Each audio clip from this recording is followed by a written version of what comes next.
Bonjour à vous, amis téléspectateurs, amis de Canal 10, amis de Culture Business. Patrice Jean pour vous servir, très heureux de vous retrouver comme chaque samedi pour cette émission Culture Business, une émission qui, selon ce qu'on dit, que vous aimez bien. Donc on va continuer, n'est-ce pas?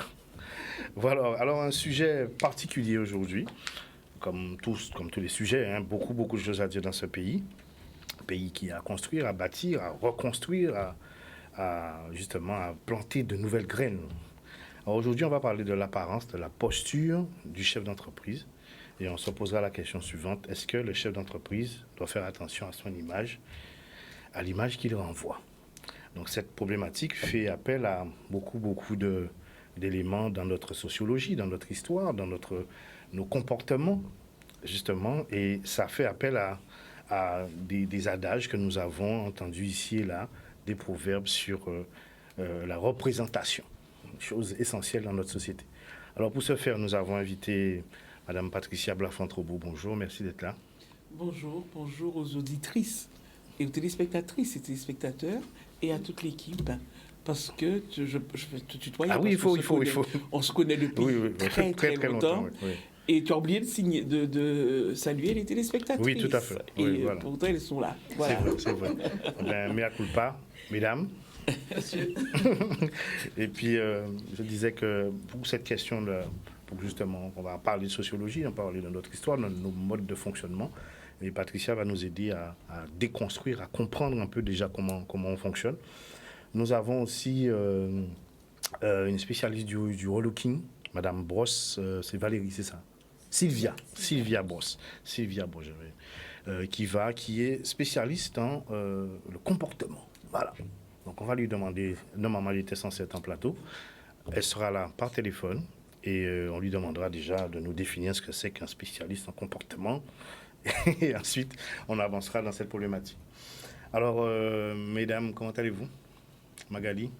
Bien, bonjour Patrice, bonjour à tous nos téléspectateurs, téléspectatrices, à nos auditeurs, à nos auditrices. Je n'ai oublié personne. Je vais très bien, merci. Heureuse d'être parmi vous aujourd'hui. Un thème effectivement très intéressant que j'ai hâte, d'échanger avec vous. Et donc, Tu brilles aujourd'hui. C'est ta deuxième émission. Merci Patrice, voilà. Mais j'essaie effectivement de briller, alors merci. Très bien. Brigitte, ça va?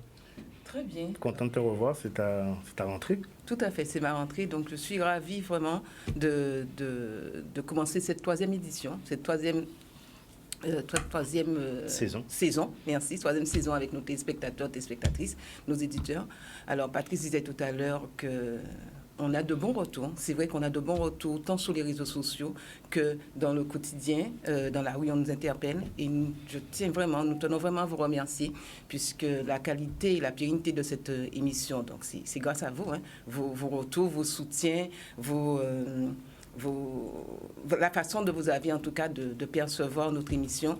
Et nous sommes ravis de poursuivre la mission qu'on s'est donnée depuis 3 ans maintenant, à savoir contribuer à changer la vision de l'entrepreneuriat en Guadeloupe, contribuer à aider nos compatriotes et à nous aider nous-mêmes, à nous dire que nous avons notre place dans ce panorama économique. Justement, on a eu une discussion entre nous concernant le pourquoi de l'émission. Tout à fait, oui. Quelle était l'idéologie? Est-ce que tu peux rappeler?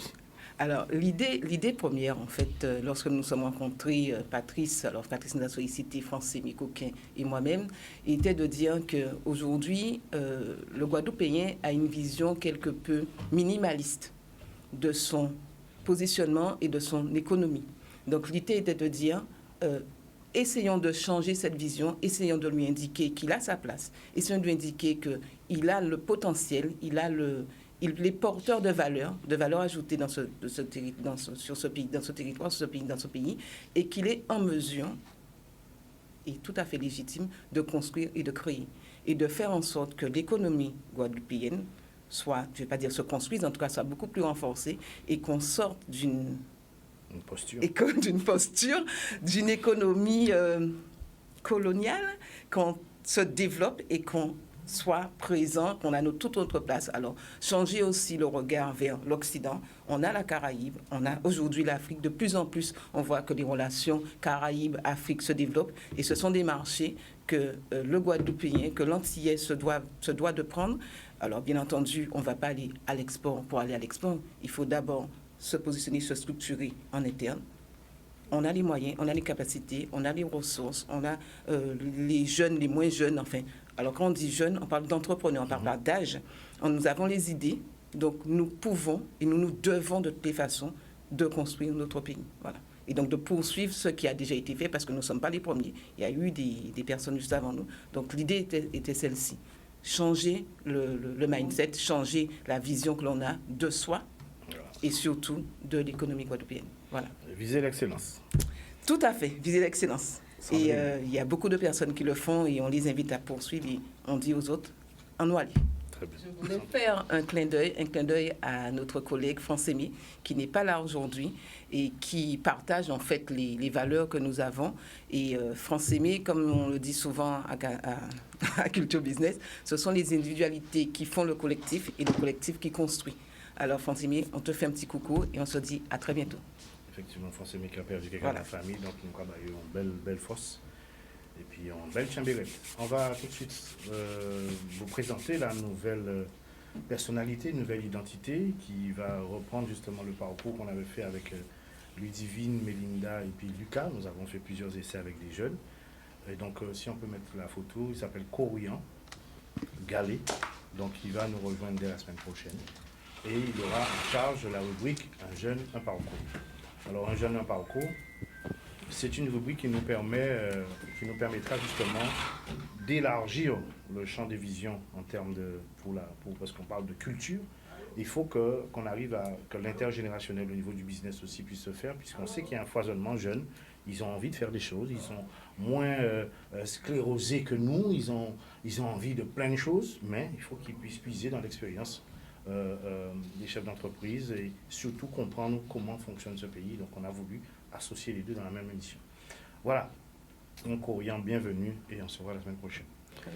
Oui. Je m'excuse, j'interviens, on va commencer l'émission, mais juste pour dire aussi que Mélinda, Lucas et Ludivine, ils nous ont accompagnés. Malheureusement, ou heureusement en tout cas pour eux, ils ont un développement, ils poursuivent leur carrière, ils poursuivent leur mission, leurs études, donc c'est pour ça qu'ils ne sont pas avec nous aujourd'hui. Mais on les salue et on remercie la fraîcheur en fait qu'ils apportent à l'émission. Voilà. Donc Orion, bienvenue à toi. Voilà. Alors, l'apparence, la posture, est-ce que le chef d'entreprise doit faire attention à l'image qu'il envoie? Je me retourne tout de suite vers Patricia pour lui demander justement quelle est la place de l'apparence dans notre société. Alors, la réponse, elle sera très simple immédiatement. L'apparence dans toutes les sociétés, elle est capitale. Elle est capitale. Alors, quand je fais les recherches pour la préparation, il y a une étude qui a été menée par des chercheurs de l'université de Princeton qui démontre quelque chose de très simple, qu'il nous suffit d'une fraction de seconde pour juger une personne en fonction de notre perception de ses vêtements. Je crois que tout est dit. L'apparence, elle est fondamentale dans les relations sociales. Et les codes, par exemple, on sait que la société, elle est codifiée. Ça, souvent, les gens ont tendance à l'oublier. La société, elle est codifiée, mais elle est codifiée par qui? Elle est codifiée par ceux qui ont du pouvoir. Ce sont ceux qui ont le pouvoir et qui ont aussi le pouvoir de prendre les décisions. Ce sont eux qui codifient la société. Les règles en société sont érigées par ceux qui ont le pouvoir et plus particulièrement ceux qui ont le pouvoir financier. Ce ne sont pas ceux qui ont particulièrement le pouvoir politique. Ce sont avant tout ceux qui ont le pouvoir financier. Donc souvent quand on entend les gens dire « oui, ce n'est pas l'apparence qui compte, mais ce que tu as dans la tête », c'est faux. Dans certains cas, c'est extrêmement faux. Si vous êtes chef d'entreprise, que vous êtes totalement autonome, que vous pouvez vous passer d'un certain nombre d'instances, vous pourrez tenir ce genre de discours. Mais si vous êtes un chef d'entreprise qui en permanence avait besoin d'interagir avec le marché, d'avoir de nouveaux clients, d'avoir des crédits, d'avoir un certain nombre de choses, il y a des types de fonctionnement, de manière de s'habiller, d'être, que vous ne pourrez pas spécialement adopter parce que vous n'êtes pas seul dans le jeu. Souvent, c'est ce que les gens pensent, qu'il suffit que je dise que ben, moi, ça m'est égal, l'habit ne fait pas le moine et tout, sauf que je ne suis pas décisionnaire en tout. Et il y a beaucoup de personnes qui échouent sur certains plans à cause de cela. À cause, en allant à un entretien avec une tenue qui n'est pas adaptée, un entretien d'embauche, ou alors qui sollicite des aides avec une posture qui n'est pas la bonne. Bref, l'apparence, elle est capitale dans la société dans laquelle on vit. Tout à fait. Et pour rejoindre Mme Troubaud, l'apparence fait partie de quoi? On a la communication verbale et la communication non verbale. Et on sait très bien que la communication verbale représente 70% du message que l'on veut transmettre. Alors, si on n'est pas, pour être crédible, si on n'est pas en cohérence, en adéquation avec ses propos, si on prend le cas du chef d'entreprise, il se crédite, son apparence va créditer son action, mais peut également le discréditer. Donc, il y a effectivement, peut-être intérêt, en tout cas, intérêt pour le chef d'entreprise de se questionner sur la vision, le message qu'il souhaite transmettre, tant que ce soit à ses partenaires financiers, ses partenaires commerciaux, son personnel.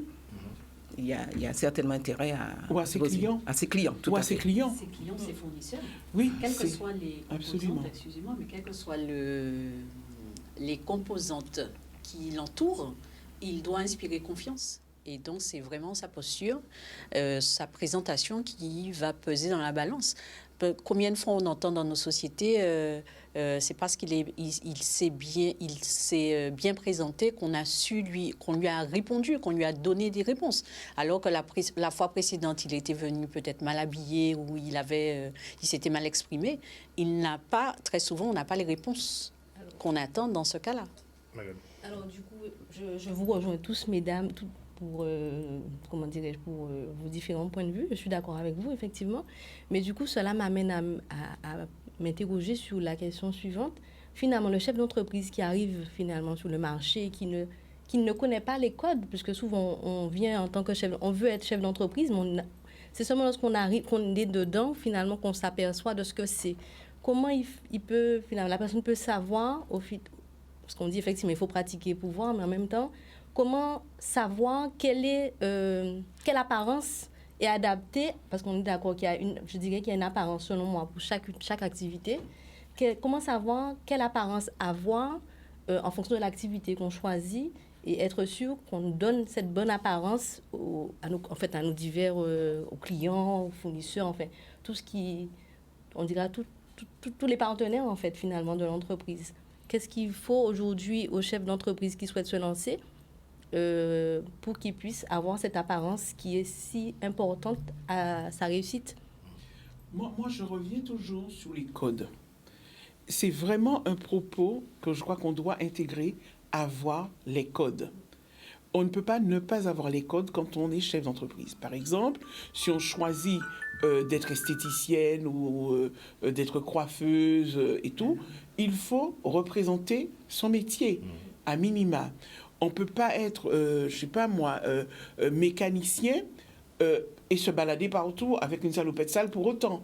Donc, il y a nécessairement une part de compréhension à avoir.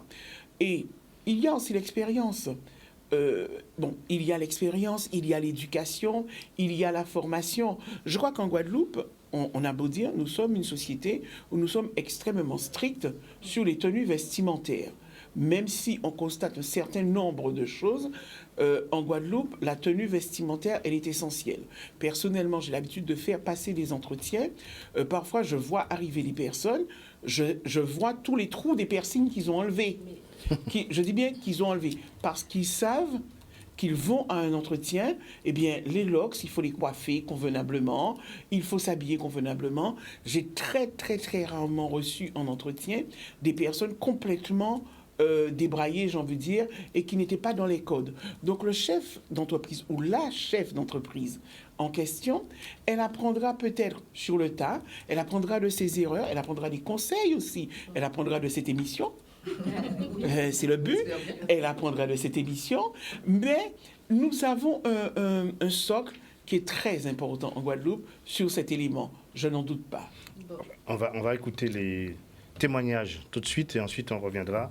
Après, on partira du côté du téléphone pour demander à notre coach comportemental comment faire. Allez. En fait, un chef d'entreprise doit en même temps allier la souplesse et la rigidité. Voilà. Faire preuve de beaucoup de communication parce que communiquer, c'est gagner. Voilà. Il doit être très communicatif, anticiper, être un visionnaire en fait, hein, quel que soit quel que soit, je pense, le secteur d'activité. Donc, il doit savoir emmener ses troupes, de donner la vision et les emmener en fait. Leur montrer la voie pour que en fait ils puissent galvaniser les troupes et leur donner l'envie de faire avec lui. En termes d'apparence aussi, peut-être état d'esprit, voilà. Train de vie, bon ben je pense qu'après le train de vie peut-être ben, s'il fait ce qu'il faut pour, bon pourquoi pas, il peut mener un train de vie, en tout cas ne pas forcément dépenser à tort à travers parce que chaque sou peut être compté, mais après se faire plaisir parce que il sait que la richesse qu'il aura tirée de son activité, il ne l'a pas volée et il peut en conséquence mener grande vie. Voilà. Sur l'apparence du chef d'entreprise, je pense qu'il y a des réflexions sur le rapport du salarié au travail. Je sais que, je crois, Rafan Troubeau, pour ne pas la citer, même si, je pense que certaines choses ont évolué chez elle depuis quelques temps, mais il y a certains sujets, effectivement, certaines personnes qui travaillent dessus.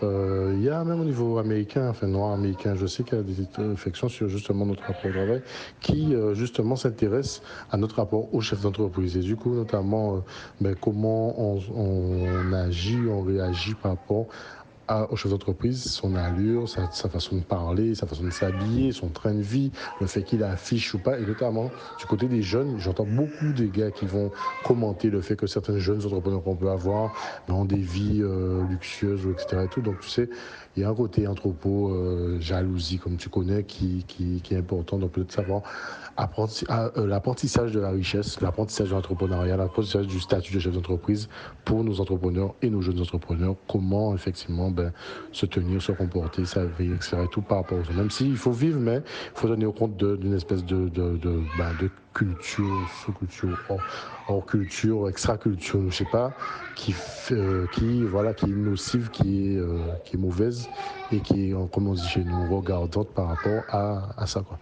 Effectivement, il y a peut-être un rapport à l'entrepreneur, le chef d'entreprise, selon qu'il soit comme nous, donc Guadeloupéen noir, ou qu'il soit le coderme, etc. Tout. Je pense vraiment qu'il y a une différence par rapport à ça, même si de partout, on attend une exemplarité normalement du chef d'entreprise en termes de tenue, etc. Tout.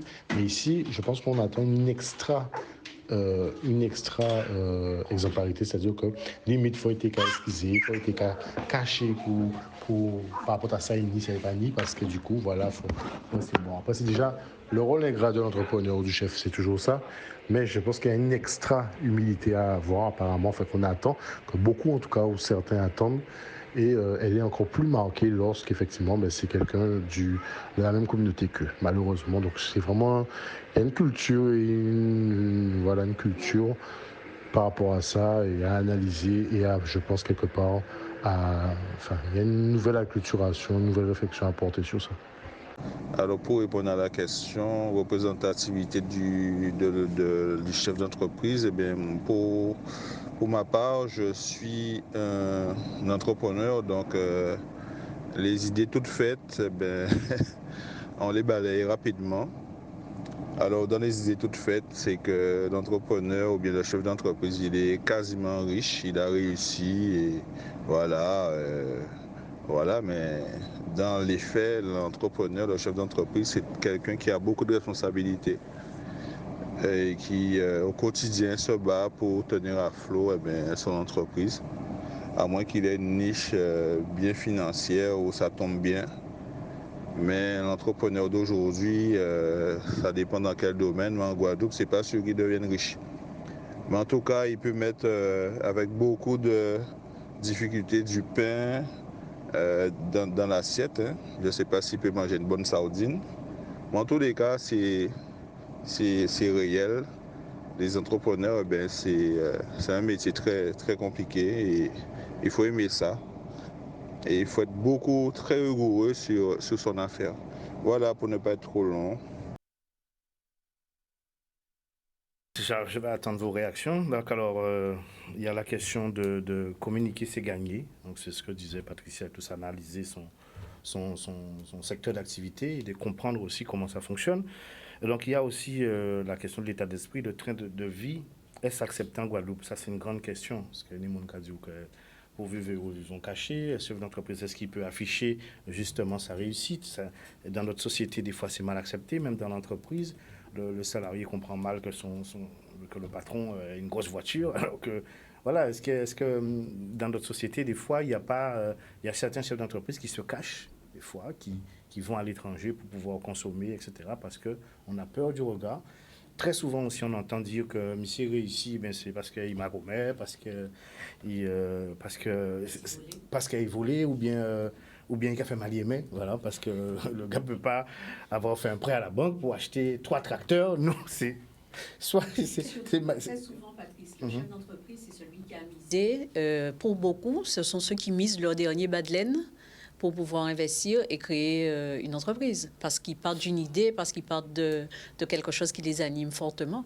Et donc, oui, quand il a une belle réussite au bout, ça ne peut être que félicité, plébiscité. Sauf que c'est vrai que dans notre société, on a encore ce manque je ne sais pas si c'est un manque de culture ou si c'est un regard inhérent à d'autres paramètres. Mais un chef d'entreprise ne doit pas se cacher pour réussir. Au contraire, puisqu'il va en inspirer d'autres. Mais c'est vrai. J'aimerais justement que vous puissiez réagir. Désolé de troubler votre plénitude, parce que tout le monde était dans le consensus. Et moi, il faut que le débat fonctionne. D'accord? Oui, d'accord, non, je rigole. Bon, alors, quand on analyse, par exemple, l'émission qui parle, ça s'appelait « L'amour est dans le pré ». Avant cette émission, on avait une certaine image des agriculteurs. Les jeunes ne voulaient pas se retourner vers ces métiers.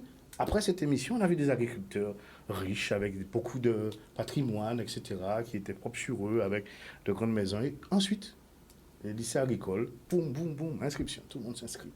Les maisons familiales, les gens ont envie. Ça montre aussi, justement, que quand on regarde notre plombier qui, justement, a sa salopette un peu salie, quand on regarde notre carreleur, pourtant, ce sont des gens qui font d'énormes chiffres d'affaires par mois.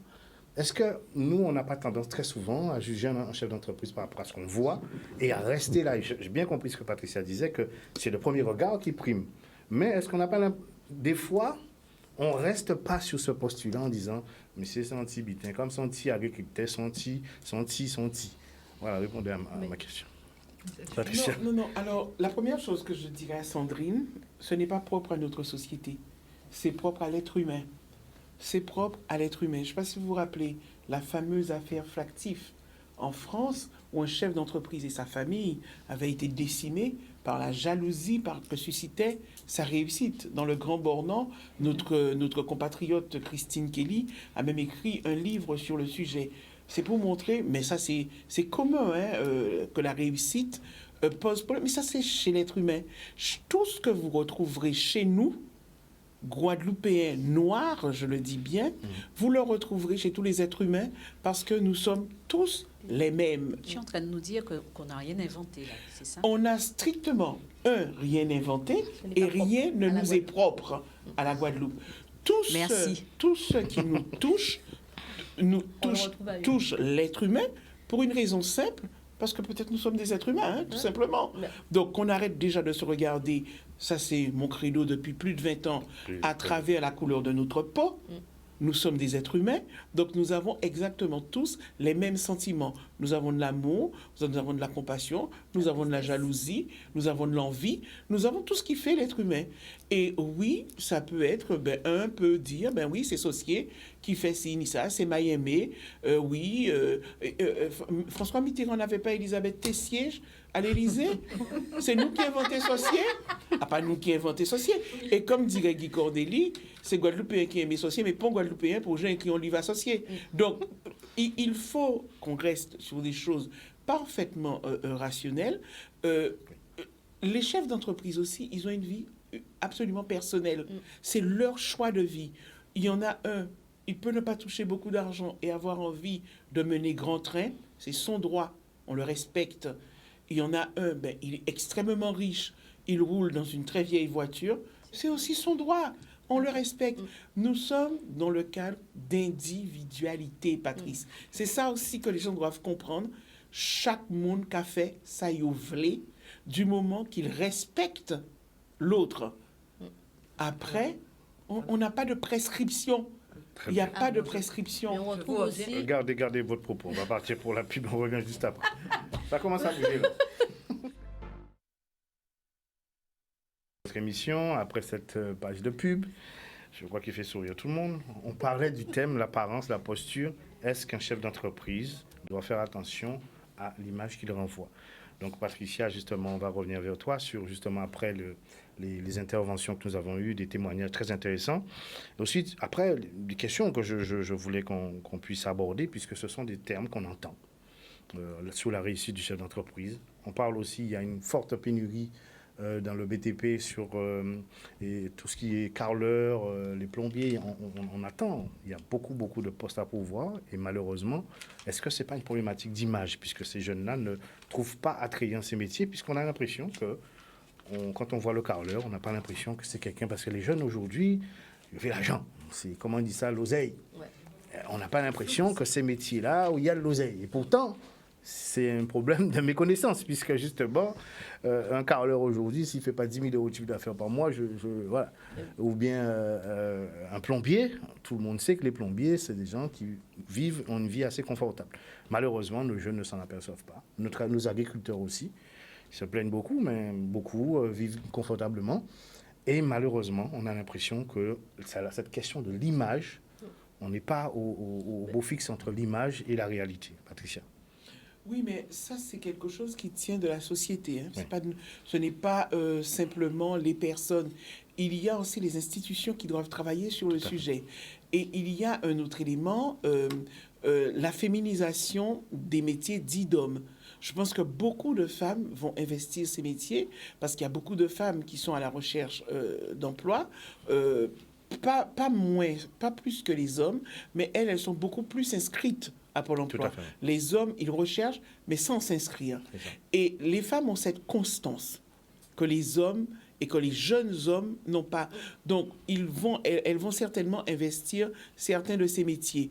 Mais il faut aussi que les autorités, que les chambres des métiers, par exemple, les chambres consulaires qui représentent les artisans travaillent sur l'image de ces métiers et montrent qu'on peut être un carreleur et mener une vie très très bien. Moi, j'en connais des tas.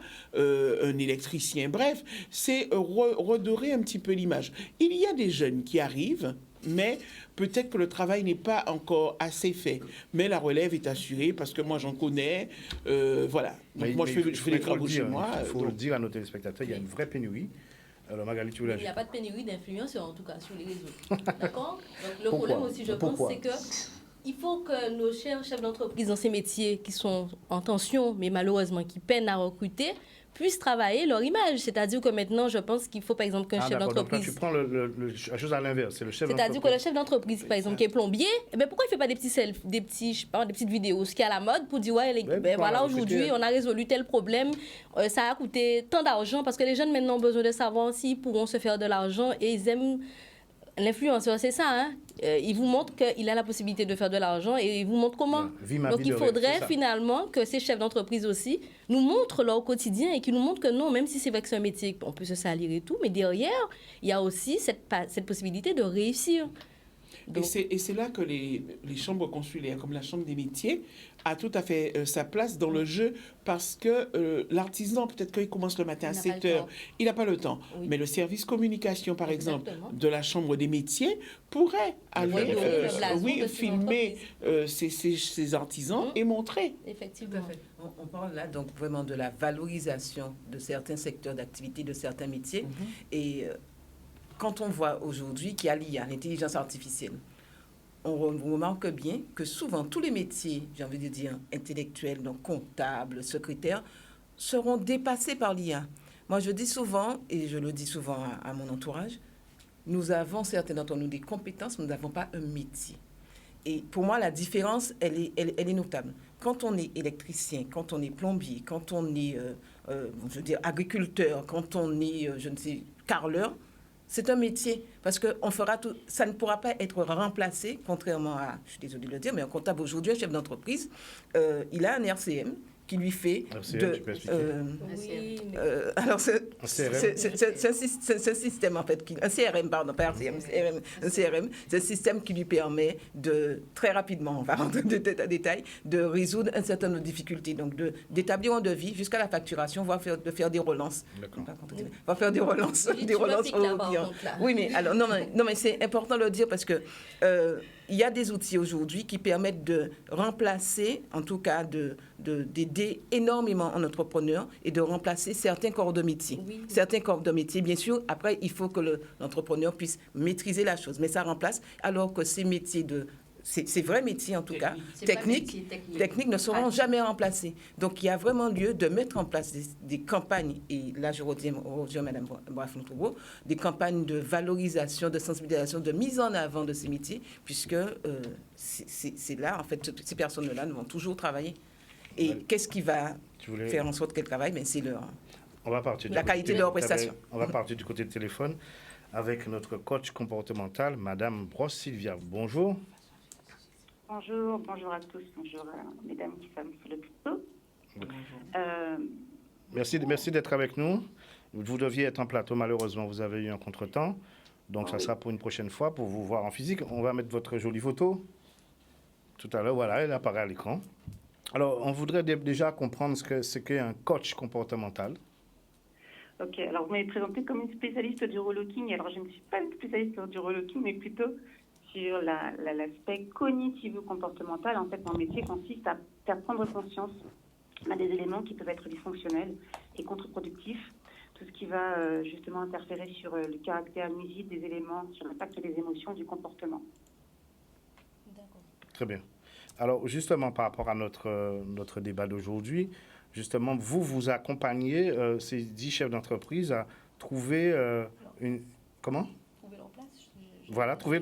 Vas-y. Hein, Trouver leur place, trouver en fait l'apparence qui justement irait avec leur activité. Est-ce que c'est bien comme ça qu'on devrait le comprendre? C'est exactement ça. C'est-à-dire que j'accompagne le chef d'entreprise dans sa globalité.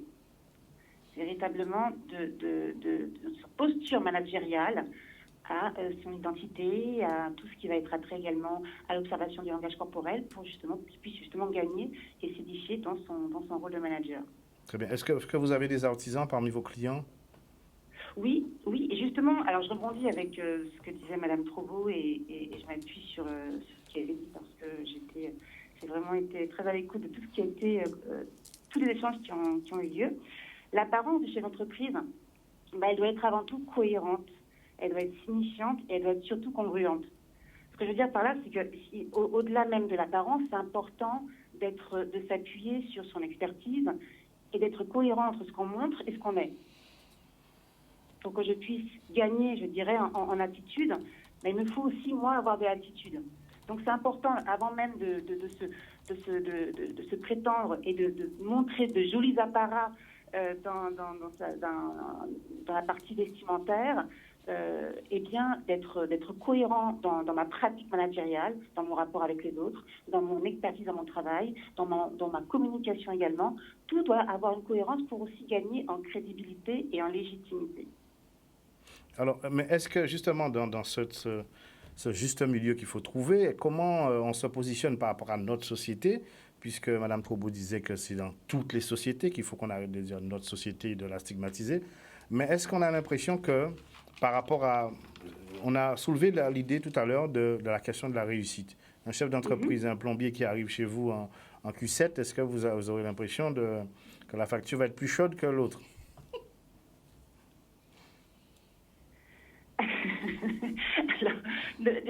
C'est intéressant parce que la posture, l'apparence d'un chef d'entreprise doit aussi être cohérente par rapport à son métier. Je ne vais pas m'attendre à avoir un plombier avec un 3 pièces.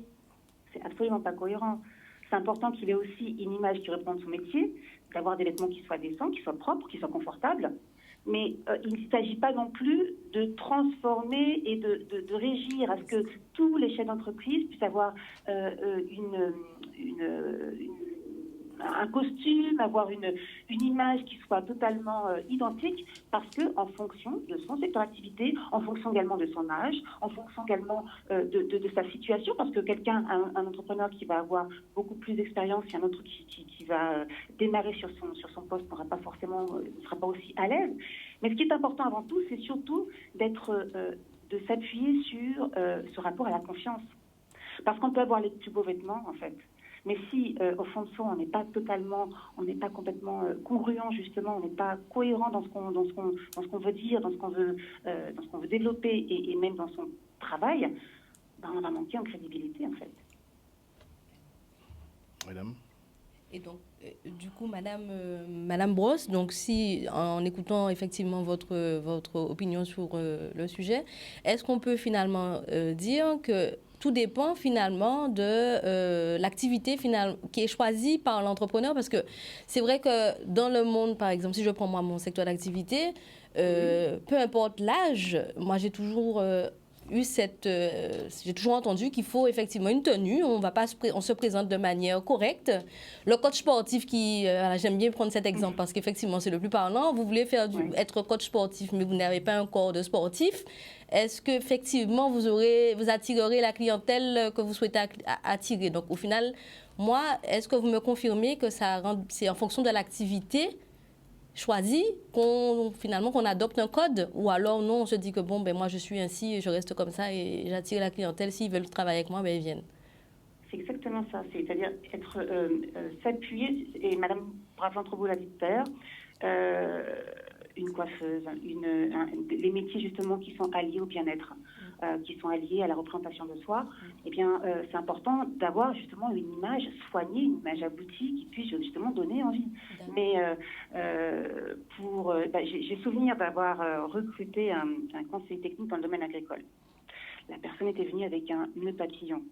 Et je vais expliquer que c'était complètement incohérent parce que lui, il ne connaissait pas les codes, il était venu vraiment avec une tenue un peu pas appropriée, mais un peu dans l'excès parce que il avait entendu de la part de ses parents qu'il fallait venir en entretien avec un nœud papillon et avec un 3 pièces.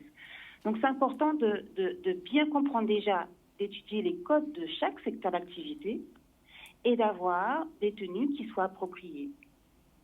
Des tenues qui représentent également le métier et aussi en fonction également de l'exposition aussi sur laquelle on est. Plus on sera exposé en fonction des interlocuteurs, plus on sera exposé auprès des clients, plus on devra justement être encore plus soigneux parce qu'on sera visible de tous. Donc un entrepreneur en bâtiment doit avoir une maison de taille. Sandrine.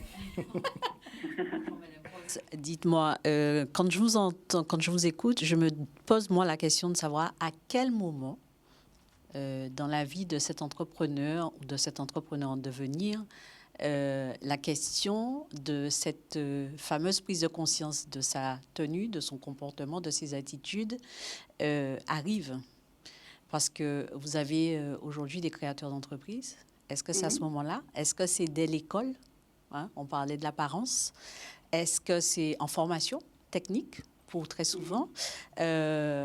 Donc, moi, je vais juste étayer mon propos, enfin ma question, en vous disant que j'apprécie particulièrement une école privée qui est dans un secteur qui est dans le secteur l'apprentissage professionnel, où les jeunes ont une tenue, donc un pantalon et une chemisette, que les filles ont une jupe correcte avec une chemisette tout au long de l'année, parce que ce sont des jeunes qui sont amenés à l'entreprise, donc ils sont préparés effectivement dans le secteur tertiaire à avoir une tenue, un comportement. Donc, à quel moment, selon vous, cette prise de conscience doit avoir lieu et donc forcément la mise en œuvre d'un programme ou d'une technique, enfin je pense que vous avez compris le fond de ma pensée. Mhm. Alors merci, c'est une très bonne question et en fait je dirais même très tôt en fait. Dans l'école déjà, quand on avons dans certaines écoles des uniformes, ça permet aussi une prédisposition aussi à nos enfants de pouvoir aussi avoir, en termes de code, avoir au niveau vestimentaire, avoir des vêtements qui doivent être soignés, des vêtements qui vont leur permettre d'être identifiés, qui vont, même s'ils sont de manière unanime, s'ils sont dans une école, ils ont un seul et unique uniforme.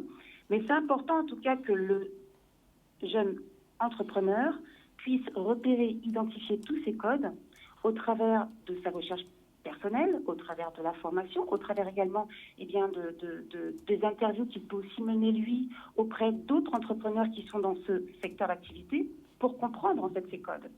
Donc c'est aussi à lui d'aller faire cette recherche, de se questionner, de s'interroger, de voir, de comprendre.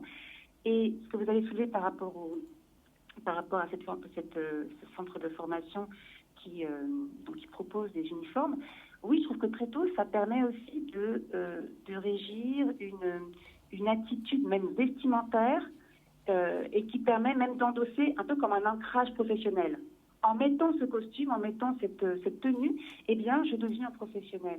Et en la retirant, je redeviens civil. Et c'est important même dans l'esprit cognitif, dans le cerveau, même d'intégrer que en mettant justement une tenue différente, eh bien, je prends une posture différente, je prends une attitude différente et je deviens vraiment le professionnel que je veux être. Brigitte? Alors, je vous rejoins parfaitement et je dirais que tu posais la question, Sandrine, tout à l'heure, à quel moment? Je me dis que lorsqu'on est en création, donc porteur de projet, lorsqu'on est entrepreneur affirmé, on est un individu, donc on se doit d'observer son environnement. Donc, de regarder quelle est la clientèle, quels sont mes partenaires, quels sont mes fournisseurs, quels sont mes partenaires financiers, juridiques, etc. Et c'est en regardant l'environnement, quels sont mes concurrents, comment ils fonctionnent, comment ils interviennent sur le marché. C'est avec tous ces éléments, mais même si quand bien même on n'a pas d'expérience, tous ces éléments vont permettre à l'entrepreneur de se façonner et non pas de se renier, de renier ce qu'il est, mais en tout cas de prendre des éléments de part et d'autre pour pouvoir travailler sur son apparence, sachant que l'apparence, ce n'est pas que le look. L'apparence, c'est aussi les messages que l'on souhaite véhiculer, donc autre que la tenue vestimentaire. Je rejoins ce que tu dis, mais il faut quand même, pour revenir sur ce que Patricia disait, il faut que les institutions aussi prennent la charge. Parce que quand on dit à un chef d'entreprise, un jeune ou moins jeune qui veut monter une entreprise, il y a déjà tellement de paramètres à gérer. Donc, il faut que l'institution, dans des modules de formation, prévoie cette question-là. C'est pour ça que ta question était très importante. Il faut que ça soit pris en compte, que ça soit Pôle emploi, qu'il y ait des modules pour ça. Parce que c'est tellement important. Les chambres consulaires, c'est le rôle. Les chambres consulaires, c'est leur rôle. Chambre d'agriculture, chambre des métiers, chambre de commerce. D'avoir une réflexion sur la filière et de voir, regardez dans nos conversations, là, on dit un monde comme ça, bon, on a besoin de faire cuisine en moins. Ah, c'est artisan là, c'est des madraguins. C'est ce qu'on entend. Comment on déconstruit ça?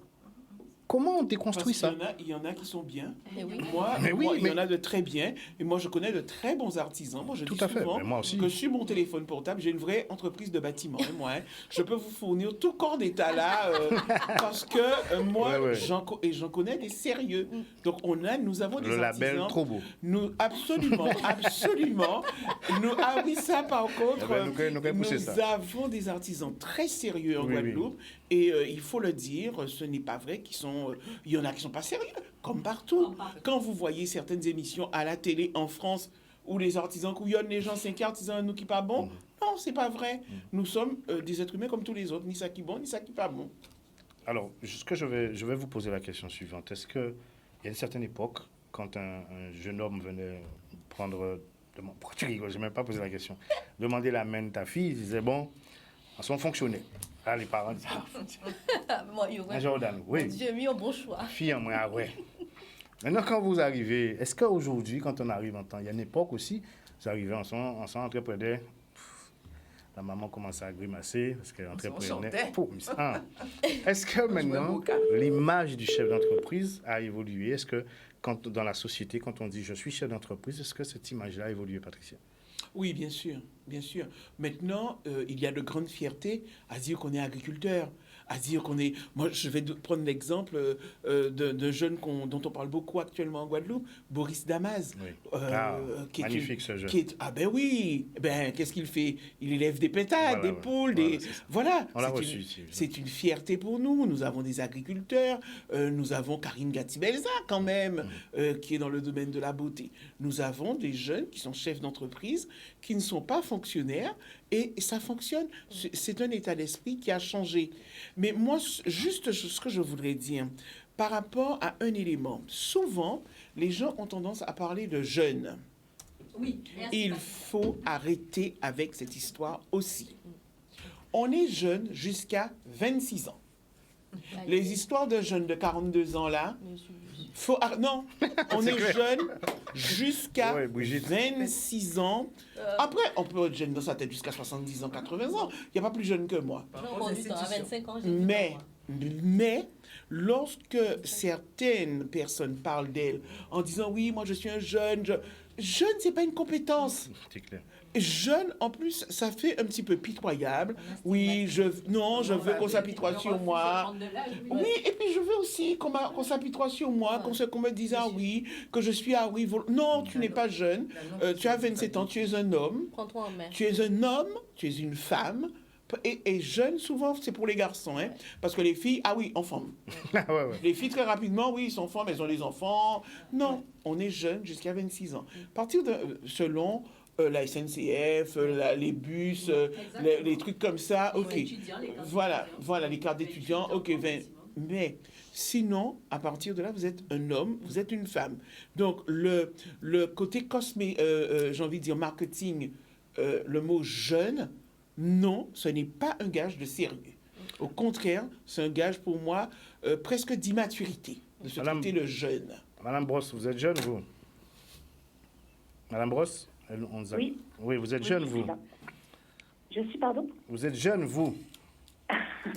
Je vous embête. Voilà, donc justement, pour répondre à la question que je viens de poser à Patricia, est-ce que l'image du chef d'entreprise a évolué dans nos sociétés? Quelle est votre perception? Oh oui, elle a beaucoup évolué, elle est encore plus exposée justement par rapport aux réseaux sociaux. On se doit aussi d'exposer sa richesse, ses éléments, ses critères de richesse, de montrer effectivement qu'on a réussi. Donc l'exposition au réseau demande aussi d'être encore plus visible et donc d'être plus soucieux de son image, de montrer qu'on a réussi, de montrer qu'on a de beaux vêtements, qu'on est dans des endroits importants, influents. Donc oui, ça a évolué. Et il y a aussi une prise de conscience. C'est aussi même beaucoup plus agréable aussi pour les chefs d'entreprise de se sentir plus dans des vêtements plus saillants parce qu'ils se rendent compte finalement qu'ils sont... voilà, c'est beaucoup plus agréable d'être dans des vêtements qui sont beaucoup plus flatteurs. Et aujourd'hui, c'est même... on désacralise en fait et on s'expose beaucoup plus naturellement alors qu'auparavant c'était un petit peu plus délicat. Très bien. Alors justement, on va... J'avais une question. Non. Alors, justement, avec Madame Brosse, avant de terminer avec vous, je voudrais vous demander de préciser vos coordonnées pour ceux qui souhaiteraient vous contacter. Oui, alors je suis sur les réseaux, sur LinkedIn, sur Instagram, sur Facebook, sur la page Efficience, e2fi.science. Vous pouvez redonner on n'a pas bien compris. Voilà, c'est à l'image. Voilà, oui. Donc j'existe sur les réseaux, Instagram, Facebook et LinkedIn. Et donc mon numéro de téléphone professionnel est le 06 90 76 86 29. Il sera prévu dans quelques temps, au courant du mois de septembre, une masterclass justement pour accompagner les chefs d'entreprise, leur apporter plus d'informations sur justement le rapport à l'étude vestimentaire, comment justement trouver des vêtements, trouver son style et sa personnalité, parce que c'est important d'associer les deux pour être totalement à l'aise dans ses fonctions. Vous précisez que vous vous adressez à tout chef d'entreprise, quelle que soit l'activité. oui. Et c'est important parce que justement, encore une fois, dans tous les secteurs, l'idée c'est vraiment de rester cohérent avec ce qu'on est. Et vous avez parlé tout à l'heure du plombier, mais on peut être plombier, on peut aussi avoir une bonne tenue sans forcément partir sur une tenue costume ou 3 pièces, mais avoir des tenues qui sont également plus flatteurs et qu'on peut aussi porter quotidiennement quand on est dans ce type de métier. Très bien. Bien, on vous remercie. Et au moment de votre masterclass, vous nous informez de manière à faire suivre l'actualité. Merci beaucoup. Au revoir. Au revoir. Et un métier aussi qui a beaucoup évolué, les pompes funèbres. Eh mon Dieu. Vous avez énormément... Imaginez, rappelez-vous avant. Maintenant, vous avez une posture, les gens sont bien habillés, il y a une tenue, il y a tout un processus qui est mis en place. Ils prennent la parole et c'est soigné. Donc, tout un travail qui est fait, Jordan. Tu as remarqué? Oui, mais c'est un marché concurrentiel. Voilà. C'est ça. C'est un marché concurrentiel. Avant, ça n'existait pas. Mais maintenant, il y a la concurrence entre les pompes funèbres. Donc, oui, il faut que le service se professionnalise. Et nos pompes funèbres en Guadeloupe, personnellement, moi, je suis fier. Quand je vais à un enterrement en Guadeloupe, moi, je regarde le professionnalisme. Vraiment, moi, c'est quelque chose d'extraordinaire. Nous pouvons être fiers de nos pompes funèbres. Et l'image du fossoyeur, effectivement, a beaucoup évolué. Oui, le fossoyeur, c'est autre chose. Tout à fait. Non, mais je veux dire, tous les métiers qui sont tout autour de la mort, absolument. ont beaucoup Ils évolué. sont vraiment là pour accompagner maintenant les familles. C'est plus j'enterre quelqu'un, on accompagne la famille du défunt. Donc c'est vraiment une évolution dans le métier. Mais on sent la dynamique de formation aussi, parce que regardez, avant, ces métiers-là étaient laissés à des personnes qui avaient de faibles niveaux d'études. Maintenant, ça a beaucoup évolué. Il y a de vrais textes. Franchement, des fois, je me dis, waouh, c'est même mieux que l'homélie du prêtre. Oui, ils le font parfois l'homélie. Comment? Oui, ils le font parfois. Ils font parfois la cérémonie. Voilà. Ce sont des thanatopracteurs. Voilà, vraiment. Donc, ils se forment depuis très longtemps. Ça fait plus de 20 ans que les thanatopracteurs se forment en Guadeloupe. Voilà. Donc, nous avons... Ou alors les transports en commun aussi. Ouais. Voilà. Ça, ce sont des métiers où les gens se sont professionnalisés, se sont formés et ça évolue. Donc, pour moi, ce sont des métiers qui ont toute leur place et beaucoup d'honneur. Voilà. Nous avons des chefs d'entreprise méritants. Méritants, absolument. On va s'arrêter et méritantes. Merci, Patricia. Et méritante, Sandrine, toi tu le sais. Méritante, oui. Méritante et militante. D'accord. Bon, on va s'arrêter là. On va souhaiter un bon appétit à tout le monde. Saluer France Aimé et toute la famille, Tchambéred. Et puis, Patricia, encore merci. Merci, c'est moi qui vous remercie de m'avoir reçu. La porte est Mais ouverte. Apparemment, je pense que c'est peut-être pas la dernière fois. Il y a tellement, c'est l'impression que j'ai eue là. Il y a des sujets qui sont importants qui doivent être abordés. Voilà, mais en tout cas, Patrice a mon oreille parce que, bon, c'est une vieille sympathie entre lui et moi, mais voilà. Voilà. Merci à vous, ceux qui nous ont regardés. Vous pouvez revoir l'émission sur Facebook, partager. Nous sommes sur YouTube aussi. YouTube, il y a beaucoup d'autres choses qui arrivent. Il y a le site internet de Culture Business, il y a le site internet de Canal 10 qui arrive. On va me remercier Jordan aussi pour sa patience et ses encouragements et vraiment son professionnalisme. Voilà. Merci. Et mesdames, bon appétit. Merci à toi aussi, Patrice. Et voilà. Salut à vous tous. La semaine prochaine. À bientôt.